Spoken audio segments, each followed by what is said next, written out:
We're probably 5 or 6 minutes away from starting, but we have a few notes that we might go over that'll help you in your coverage, not only today, but of tomorrow's game. First, to Zoom media attendees, welcome, but you can listen today, but you cannot ask questions, okay? So for people that are listening in or watching on Zoom today. To everyone here in attendance, you've heard this many times, please silence your cell phone so we don't have any expected ringing while the coaches are speaking. And when you ask your question, please state name and affiliation, just so the coach has a frame of reference of who he's talking to, okay? If you don't mind doing that. We have 2 wireless microphones on each side of the room. We have Sloan on what I'm going to call the left side, which will be coach's left. Sloan is there. On my right, coach's right, will be Ellie. So just signal to them that you have a question, and the 2 of us will try to make eye contact. I'll look for you out here. Just try to make eye contact with me. Same way, if somebody on the TV riser has a question, I'll try to look back there at you guys because the lights aren't too blinding. I should be able to see you, okay?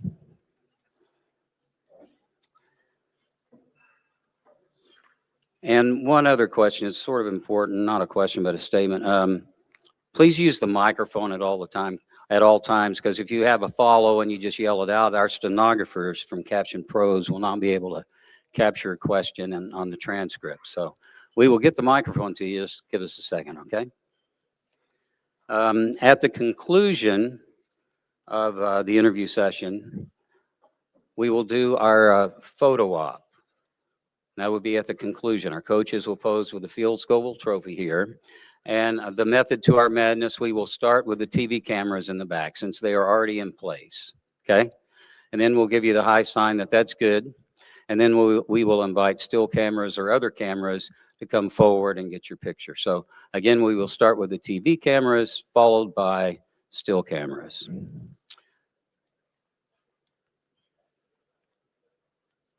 Around 1:30 today will be the field logistics meeting, primarily for photographers and that. Scotty Rogers, our Vice President of Communications, will be on Zoom and in this room to go over tomorrow's details. And you're welcome to stay if you like, or it will be on Zoom. I know he's sent out information regarding the Zoom, but you can stay here if you like. Let's fast forward to tomorrow. Game day buses for media depart for AT&T Stadium from the Westin at 2 p.m. I think that will kind of be a staff bus, but staff and media can ride that bus. And then beginning at 3 o'clock at 15-minute intervals, the buses will depart the Westin. Same spot you rode it from today where you boarded the bus. So whenever you want to come, it'll be in 15-minute intervals starting at 3 o'clock. All right. Drop-off location is lot 10, which is right outside the press box entrance. And then at the end of the night, after the game, you'll go back to that same spot, lot 10, and that's where you will pick up the media bus to return to the Westin, okay?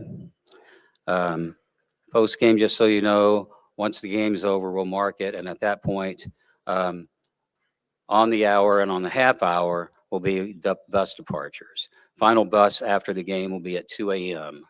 when the press box closes. All right? So final bus tomorrow night at 2 a.m.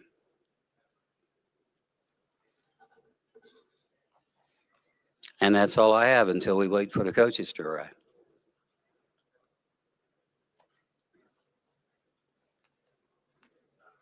Which I think we're ready.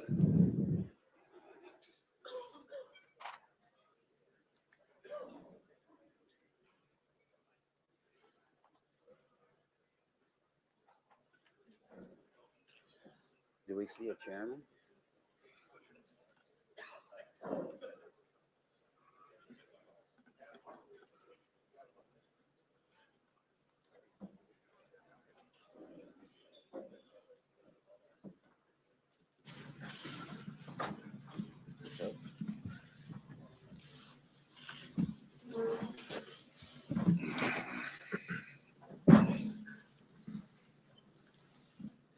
Okay, we are now joined by our 2 head coaches, Coach Cristobal and Coach Day. Thank you for coming. We appreciate you taking time out of your day to come here to be with us one day in advance of your game.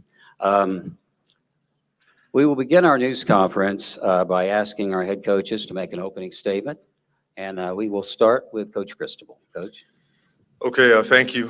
Certainly appreciate being here and appreciate you guys being here, and want to thank everyone involved with the Cotton Bowl, the entire organization, everything first class, for providing our program, our families with a great experience, while at the same time providing us with the amenities and the facilities to be able to continue to prepare for a great opportunity. So very thankful and very appreciative.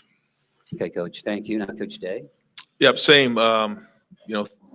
3 years in a row being here, and so it's familiar to our staff, familiar to our fans, familiar to our team, and Cotton Bowl does as good as anybody in the country in terms of their hospitality.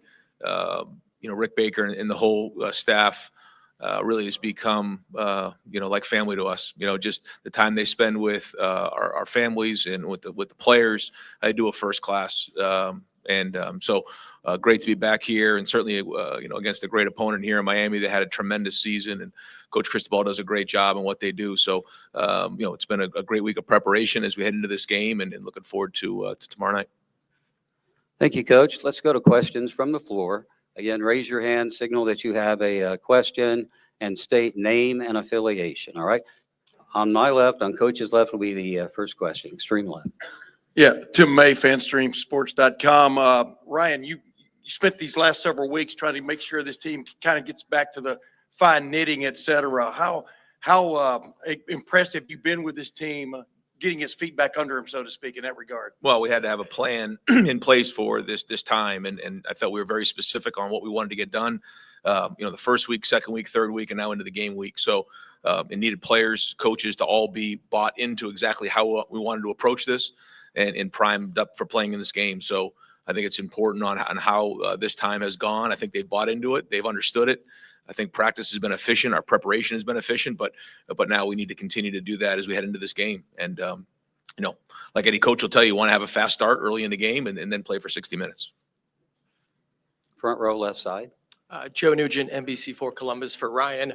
Julian was named the Sean Alexander Freshman of the Year today. Obviously a great accomplishment and a great start to his career. How much do you feel he has to gain? Is he just sort of scratching the surface at this point? Well, I think first off, anytime you get an award like that, it's a compliment to everybody in the program, his offensive line, his wide receivers, everybody involved with it. We always say, the reason you come to Ohio State is to win championships, and the awards come with it. So, but it's good to see him get recognized. Julian is a young player, and you look at the guys who have had a lot of success in college football over the last 5 to 10 years. A lot of them are older players. Julian's still in his first year, but you can see the growth, how fast from the first game to where he's gone throughout the season. He's a quick learner. He's taken it all in, in terms of each week learning from the last game, growing, and then the confidence, as just built throughout the season. So happy to see him get recognized. But to your point, I think he's got a lot of football ahead of him. He's got a huge ceiling. Okay, let's move to the right side. I think we have two questions over here. Here on the right. Coach Cristobal, Mike Cunha of CBS Miami. Coach, now that your team has been through a college football playoff game, gone on the road and done this, have you noticed any growth or change in the way they, handle themselves in this situation now that they've kind of been there, done that? Sure. I think there's been steady growth throughout the entire season. Certainly we were off to a really good start early and had a couple bumps in the middle. And after that, it seems like the upperclassmen, and really credit to the staff as well, everyone surrounding the organization did a really good job just raising and elevating the standards as it relates to practice, preparation, energy around the program. So certainly a lot of growth, but a lot more growth to be had. Here on the aisle. I was a question for both coaches. Now that you've both coached, playoff games, you've coached big bowl games, how do you manage a team and keep them focused, locked in when, there are so many amenities or so many things going on for a long stretch of time when you're on the road for a bowl game? Let's start with Coach Cristobal first. Well, I think the schedule handles that, right? I mean, these guys are up early. They're always in either a meeting, lifting, conditioning, practicing, or watching film, or getting some extra work in as it relates to the preparation. And I think, of course, during their little free time, that's when your senior, your upper class leadership certainly has to take over and make sure things are done the right way. Yeah, agreed. I think, when you get guys into the routine, they're able to focus and concentrate more on the preparation. And that is a challenge though, when you go to a different environment like this, is to avoid the distractions. And that's a big emphasis point. Let's move back to the left side here on the front. Austin Ward, 97.1 The Fan. Ryan, if Gabe Van Sickle gets the nod tomorrow night, what has he done to earn that? What have you seen that's even different from those 2 drives against Indiana in the last 3 weeks? Well, you think about last year at this time, where we were, and, Luke Montgomery is a great example of that. In the Tennessee game, he comes in, really hadn't played a lot of football, goes on to play in those playoff games. Same thing with Carson, played the year before, played behind Seth, and then had to step up in a big way late in the season. Austin Sayerveld got a bunch of reps, during the playoff run and played a lot of football. So this is a good example of Gabe, who's continually gotten better each week. And a big part of it is the training and what we do every day in practice, going against very good players every day in practice. So he should have a confidence. Now he's going against an excellent front and a really good defense, but that's what we expect this time of year in the playoffs. And that's why you have to trust your training going in. He's gotten better every week. I think that the guys have confidence that he's going to do his job. And how do you do that? You build trust every day with your teammates on how you go about your business. And then Gabe has done that. I have several questions here on the left side. Cameron Teague with The Athletic. Ryan, Brian Hartline mentioned yesterday right here, just whether he was going to be up in the box or on the field. I'm curious, have you guys made that decision yet? And just the changes in play calling, how much of the details have you guys ironed out about that? Yeah, so it looks like Brian and I will be down on the field. We'll have Keenan go upstairs, and then Brian can, really help. He'll still be involved with everything that we do. Everybody's involved with the play calling. Ultimately, I'll have the last say, but he's going to come down, help with the receivers, and then Keenan will go up and help organizationally. On the aisle. Hey, Mario, Matt Baker with The Athletic. On the selection show a couple weeks ago, you said Carson Beck was one of the most misunderstood people you've been around. How so? What did people get wrong about him? Know him until he got to Miami, and I think all of us saw some of the stuff, some of the noise surrounding the end of his tenure over at Georgia, and then him starting his new tenure at Miami. And because he's so quiet and reserved and didn't get much time in front of the microphone, in front of the media, I think some narratives they ran on their own.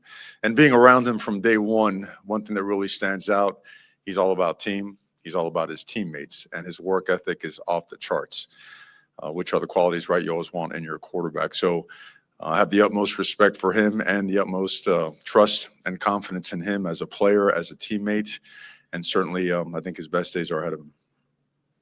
Let's go toward the back on the right aisle for the next question. Mackenzie Eason, University of Miami TV. Coach Cristobal, what has the bowl prep revealed about your team that maybe the regular season didn't, if anything?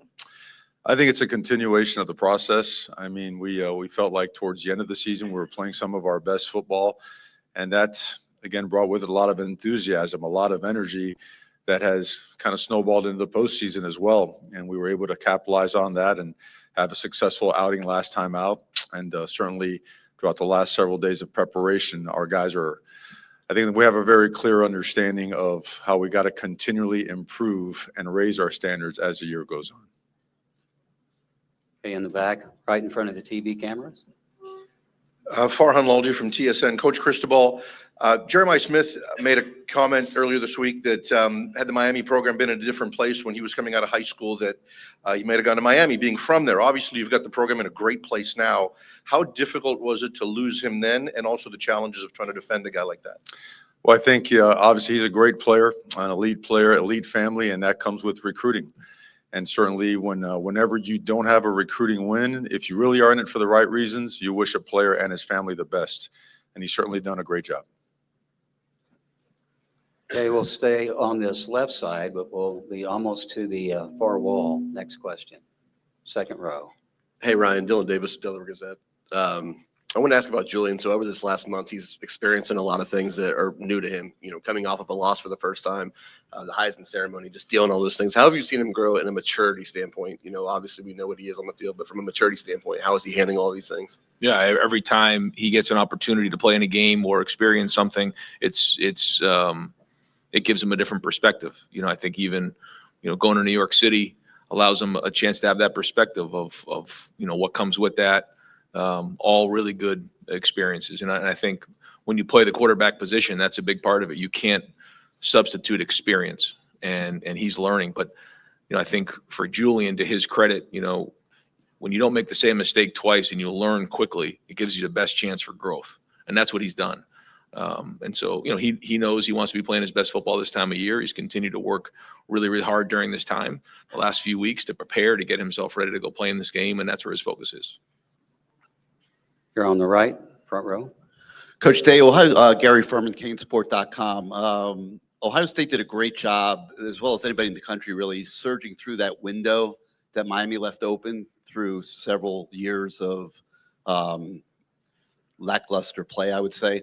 In the 4 years since Coach Cristobal's come back, there seems to be a trend to that changing a little bit, and I'd be curious to know what you would think the future of recruiting in South Florida is.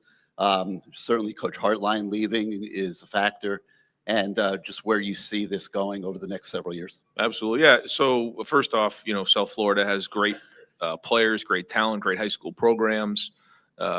And, so we always want to bring in the best talent we possibly can. And I think it's pretty clear to see, the blueprint of guys who have come in from that area. There's guys in the locker room who, have a background down there. I think that's important. Certainly Coach has done a great job, in recruiting, and, it gets competitive, and that's what college football is all about. But it's all about talent acquisition, and, you certainly, do everything you can to try to put your team in the best position to be successful. How do you do that? By bringing in great people who have great talent. And so, during the recruiting process, which has changed a lot, I think when you look at the last 5 years and where we are right now, we all have to adapt in what comes with that. And certainly stability is a big part right now, I think, of the sell. It isn't just about, people talk about the NIL and everything that comes with that. A lot of it is your stability in the development, and certainly give a lot of credit to Coach and what he's done the last few years to build on that. Front row on Coach's left. This is for Ryan, Gabe Baker of Scarlet and Gray Sports Radio. When you look at what Coach Cristobal has done, building up that defense, one of the best units in the country, what kind of issues does that present for an offense? And then just describe the way that he has his defense plan. Well, just first off, you just see the the size and the talent. But when someone says a team's talented, to me, it's like, I don't know. Talent is one thing, but the way they play is different. And I think that says a lot about, the coaches and how they put their guys in a situation to be successful, how hard they play.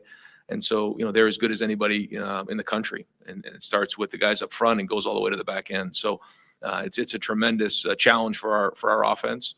And they've built it the right way from the inside out. And so, we've worked hard to prepare and go play our best football. Let's move back to this side here on the front.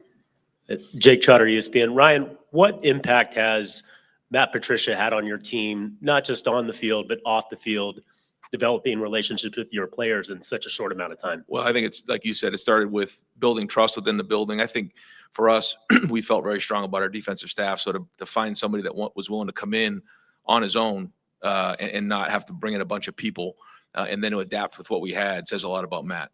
Matt is a good man. He's a good dad. He's a good husband. He really dives into the players, dives into the relationships with the guys on the staff, but he's also very intelligent, has a tremendous background of winning football. So, his experience of being in the NFL, playing, in the NFL playoffs and everything that comes with that was, quite honestly, part of the reason why we brought Matt in, not just, the football part of it. It was also all the off the field stuff. And I think the credibility when the minute we walked in the building was clear.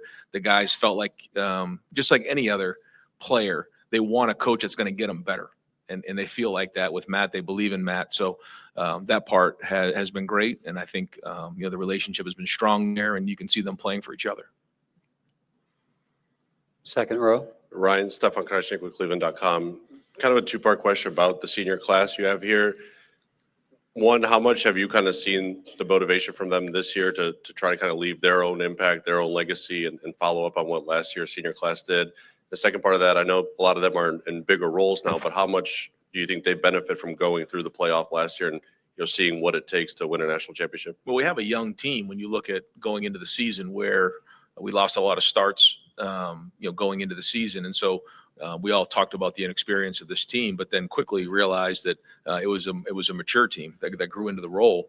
And, there are some experienced seniors that have played a lot of football, and I think they're the ones that have led the way and built confidence as the season has gone on. And, they made it pretty clear 10 months ago they wanted to make history. And So it's all been a build to this point right here. We got to trust our training and all the work that we put in up to this point, and go put it on the field. But yeah, this is an opportunity, and we talk about it all the time. That you've heard me say this before. The only way your story gets told is if you win. So all the work that goes in up to this point doesn't matter if you don't win the game. And these guys understand that's a sobering truth of college football and where we're at. But they had their mind set on this, and so here we are. We're in that moment right now. Toward the back on the left, I think your hand's been up for a bit. Joey Kaufman, Columbus Dispatch. For Ryan, Julian mentioned in the lead up to this game, when you go against a pass rush like Miami's, you got to get rid of the ball quickly and that sort of thing. How has he done in that area in terms of time to delivery and just getting rid of the ball quickly this year? Yeah, well, as we all know, the rush and the secondary all works together. So, and Miami does as good a job as anybody in the country of putting those things together. So, we have to be efficient, and that's everybody involved with it. It's not just the quarterback getting the ball out, or the line straining, which they have to do, but it's the receivers have to run the route, and they're running the route against the defensive line. It's everybody tied in with the timing of everything that comes with it. So, we have to continue to be who we are and be aggressive, but at the same time, we have to understand what we're up against and our opponents. So we got to be on our game. But, we also need to make sure that, we understand, what we're up against, and that'll be everybody involved with it. But balance will be important, as you know. We have to have great balance in this game. And so, I think, for Julian to be in the middle of all that, is important. And he's done a good job throughout the season of making sure that, we get into the right play, making sure that everybody's on the same page and executing the offense down the field. Let's move to the extreme right for our next question. Bill Landis from the Bill and Doug Show. Ryan, as you've had to restructure a little bit with your offensive staff, what has it meant to have a guy like Keenan Bailey, who's been at Ohio State even longer than you have, and has been in your offense the entire time you've been there and worked with every position group? Well, as we said before, I think stability now is more important than ever. And I think having continuity within your staffs is critical. We just talked about on defense, Matt came in new, but, the rest of those guys had been in that room before. And I think if you're constantly rolling over coordinators, it's just not good for the organization. So if somebody like Keenan, who's been in the program for a long time, he means a lot to us on offense. He does a lot of the heavy lifting. He's the guy behind the scenes who does all the dirty work for us in terms of the preparation, the cut-ups, the motivation. He's the first guy in the building, the last guy to leave. He's a hard worker, and he knows what we want to get done. And that has a tremendous amount of value to our offense. So, for me, because, this is going on 9 years, that continuity, I think, has helped us recruit. It's helped us, continue to even during this time, Brian has an opportunity to go to South Florida to become the head coach. We have to be able to work through these times and be able to adapt. And because of the continuity, I think we've been able to do that. And that's got to be the focus going into this game, is making sure everything's smooth for the players. Okay, now on the aisle, left side. No question. Okay, we're going to go over here on the right. Yeah, Mario, Jeff Gilbert, Press Pros Magazine. Mario, Julian Sayin, preparation for him. What do you see? Why do you think he is a good quarterback? What stands out to you?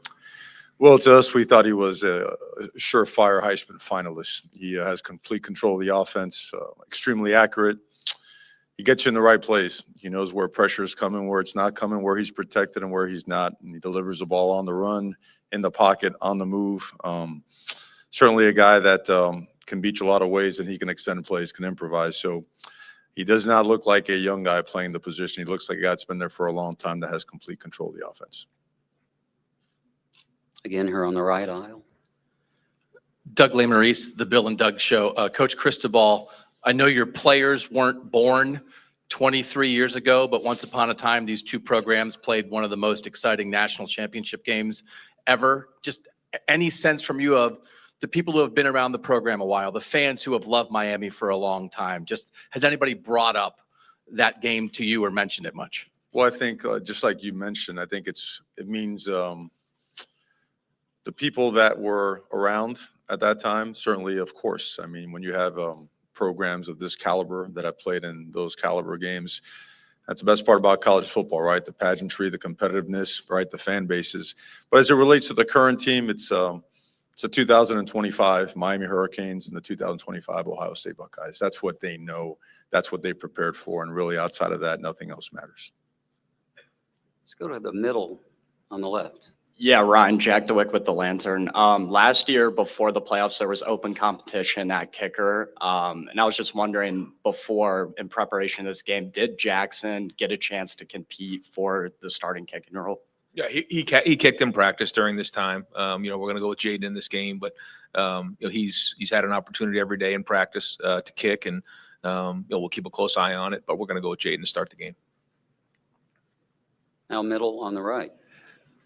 Josh Darrow, 104.3 WQAM. Coach Cristobal, we talk about talent acquisition and development, but what about the acquisition of quality people, the kids you have in your program? You talk about, Mark Fletcher or Reuben, Bain. We can go Keontae Scott. I mean, we can go on and on. How important that's been as you've built this up over the last 4 years. I mean, those guys are the foundation of everything. And certainly upon arrival in 2022 having played at Miami and having been there during some really good years, as you're flying over across the country and you're looking at what you're walking into on the iPad, it's a tough moment. It's a kick in the gut. And those guys had the faith. They certainly had the mental strength and the belief watching a team go 5-7, yet still making a decision to come and be the guys that were going to be agents of change, so to speak. So they're tough, they're resilient, they're elite human beings, and they attract elite human beings. And ever since they were knee-high, those guys have been community legends. So they mean a lot to the program, aside from their touchdowns, sacks, tackles for losses. Those guys have certainly, they're the big reason why the University of Miami has continued to progress. And we're not where we want to be yet, but certainly we've progressed a ton and have a long way to go. But they're the reason why our trajectory is going the right way. Okay, here on Coach's right aisle. Coach Dave, Blake Biscardi from the Silver Bulletin. We talked yesterday about the importance of having the right people in your program. Now with Brian Hartline moving to USF, what gives you the confidence that you guys can have this new look play calling as a group in the college football playoff? Well, I mean, it's just based on your experience of everything that we've done leading up to this point. Everybody's been involved with it, and we'll continue to be involved with it. And a big part, I'm sure you guys understand this, of whether you're on offense or defense, the play calling is one part of it, but it's the structure, it's the practice, it's the execution. They're all good plays. I say this all the time to the coaches. They're all great plays. What can you execute? That's what it comes down to. And that's what, this is all about. So it's going to come down to execution in this game, and that's what it's all about. So, our guys need to understand that part of it. But at the same time, it's our job as coaches to put them in the right position to be successful, and everything we possibly can do. And, turn over every stone to make sure we do that. That's our responsibility as coaches. And so we'll continue to do that. Next question will come on the left side of the TV riser. Yes, Steve Halwagon with Bucknuts and 24/7 Sports in Columbus. For both coaches, we've had the award season. Everybody knows who the All-Americans and the All-Conference guys are. For each of you, maybe one or two guys who are unsung heroes that it would be very difficult for your team to win a game without this guy. Who are maybe a couple of those guys on each side of the ball? Coach Cristobal, let's start with you, I guess. That's a tough question, and you hate to leave guys out. A guy that pops into mind right away is Keontae Scott, who was injured in the middle of the season and was up for several postseason awards. And you never know it because he never, ever once asked to have a campaign for a postseason award, total team guy. I think guys like Inez Cooper really stand out. Mark Fletcher stand out. And again, I'll probably stop there because I feel like I almost offend so many guys that have laid it on the line and you don't get a chance to mention them. But very grateful to have a group of guys that approach their work in that kind of manner. Yeah, I agree. You hate to point one or two guys out. I think on offense, though, I would just say that Will Kazmarek is somebody who does a lot of dirty work for us and has been a really good player for us on offense. And on defense, again, I don't remember exactly what he was recognized for, but Davis Igbinosun really had changed the culture of our secondary when he got here from Ole Miss, and has continued to do that. The gritty, competitive dude who just brings it every day, and he has had a major impact on our program. Other questions for coaches? Okay, first row. No, we'll go to this one over here where you are, Sloan, on the middle on the left, and then we'll come up to the front. Go ahead. Sure. Luke Williams, Garden Gray Sports Radio. It's easy to look ahead. Obviously, you've had a really long season, championship mentality, but for both coaches, can you look back for me and tell me what was the moment you bonded with your team most, more than any, in the season? Did you say both coaches? Okay, we'll start with Coach Tate. I don't know if there was a single moment. I think when we went on the road this season, early on, we went to Washington, we went to Wisconsin. We played on the road early. We had 3 of those 4 games during that stretch on the road. I felt like it brought our team together more. It sort of felt like this playoff run was the year before, when it's just you and the team at the hotel, on the buses, in the plane, bonding, spending time together in meal room, Friday nights before the game. I think that brought us together as a team probably more than any one single win, just being together during that time. And I think playing 3 or 4 games on the road brought us closer together. Coach? Yeah, tough to single out a moment. I would say the humidity and the heat of South Florida and training in it was probably the biggest thing, right? And I would say if you had to point out a moment during the course of the season, it was, after the loss at SMU, it was difficult to see past the front of your nose, and you had to have resiliency about yourself, and you had to have the ability to uplift your teammates and the people around you. And everyone in the entire organization just did a really, really good job of coming together and being our own best fans, if that makes sense, making sure that we all understood that within the building, we're our biggest supporters, we are our best family members, and that we're going to find a way and to put ourselves in a situation where we could have a chance to go into the postseason. Closing questions now for our coaches. Let's go toward the back on the right. Tyler Danberg, 97.1 The Fan. Coach Day, how did Davis and Igbinosun change the culture of the secondary, and when did you realize that the culture had shifted? Well, just the way he goes about his business every day, the way he competes every day in practice. We talk a lot about how important practice is, and that you're going to sink to the level of your training. He brings it every single day, and he's going against really good receivers every day in practice. He doesn't back down to anybody, and you can just see that in his approach. I mean, it jumps off the TV screen, I'm sure, when you guys watch him, but that's the way he is every day. And every time there's a competition, he's the first guy in line. And you want a secondary that's built that way. Up front here. Joe Nugent, NBC Columbus. For Mario, last year in the playoff, the teams that played on campus and advanced went 4-0 in this round. Do you feel like there's something you're trying to harness as you come into this game off the win at A&M?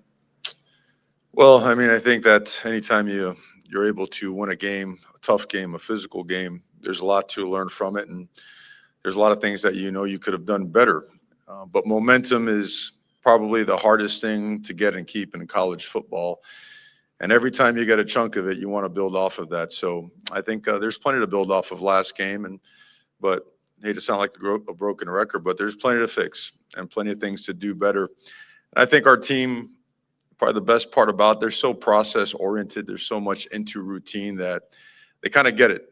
I think anything outside of the routine, any type of hocus pocus and magic just wouldn't do it. I think just the bare bones, just working on Green Tree practice field every single day is what really does it for our guys.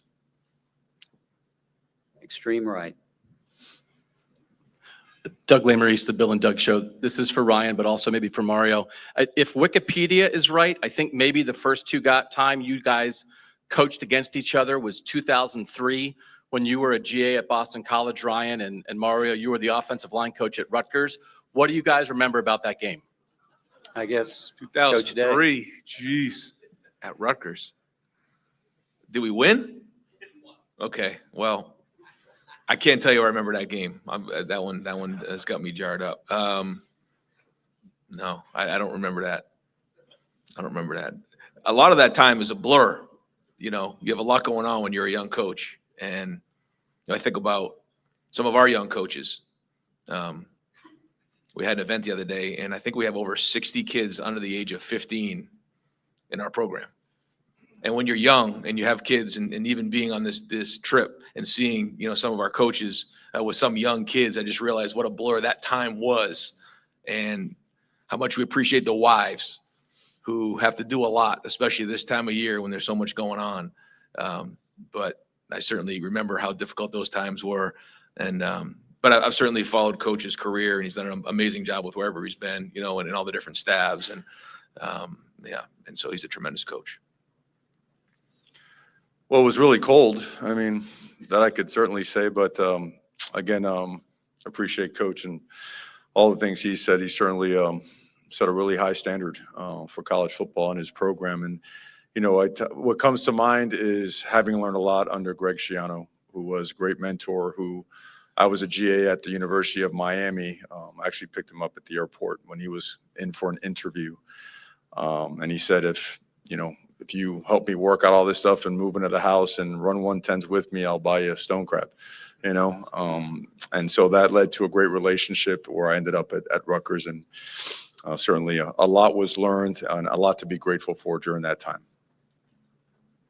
We're almost out of time. We will take one last question here on the right side. Thank you so much. Cedric Bailey, Levita News and BGC Sports. Coach, I'm going to make it real simple for both of you. When the lights go off, we see the confetti go here. But when the student athletes and their parents come and say thank you, I'd like for you to, without saying names because I don't want to get anybody in trouble, but just share us real quick, briefly, about an impact player or family that just gave you a card or invitation and said these two words, thank you. I guess Coach Cristobal first. Can you repeat the question? I kind of got lost a little bit there. Well, I want to make it real simple. I said, as we close out, the most important thing when a family or a student athlete at the end, when they graduate or they leave the game and come back and say thank you. Right. Well, I mean, that's the way it's supposed to be. I mean, it's, you know, in the coaching industry, my mentor used to always say, we need more and more people that are really good for young people. And every single student athlete in your building has to be approached, challenged, watched over, taken care of as if they are your very own son. Because even though you may not be perfect, your intentions are going to be. You want what's best. You're going to put them in situations that help them grow and develop. And sometimes they may not like it, but that's okay. Your job is not to be their best friend. It's to be their best developer, right? So it's awesome. I think it's a big reason why we do it, but that has to be part of it. And I don't, you know, as a coach, I don't think anyone should ever pat themselves on the back for fulfilling their obligation to the parents of which we used to be able to sit in their households during recruiting. You can't even do that anymore, but to give them their word that you're going to take care of them like your very own. Yeah, like Mario said, it's, you know, my son's now a junior, and it's become clearer and clearer to me as I've had a young man grow up in this game, and watching him. It's simple. You just, every decision you make, you treat them like your son. That's it. How would you want your son treated? Period. And that's our job. And when we bring people into our organization, we have a plan on how we think it's going to go. You know, we lay out the plan. It doesn't always go that way. But at the end of the day, if we're going to make great decisions and bring them along to be great young men, that's what this is all about. Because it's not about lifting trophies. It's about the impact you make on people's lives. Lifting trophies is just a prerequisite to be able to continue to do that. That's what coaching's about, and it will always be that way. All right, this completes our news conference. And as promised, we will ask our head coaches to pose with the Field Scoville Trophy. So let's get things situated, maybe move a water bottle or two out of the way. Crusher, maybe you could do that here. And we will, again, the method to our madness is the TV cameras first.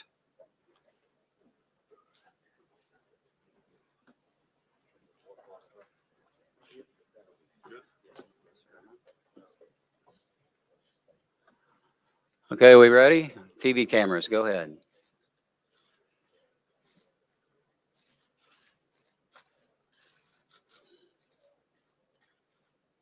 How we doing back there? We good? Okay, now let's go to the still cameras and other cameras. You can come forward and shoot your pictures now that the TVs are done.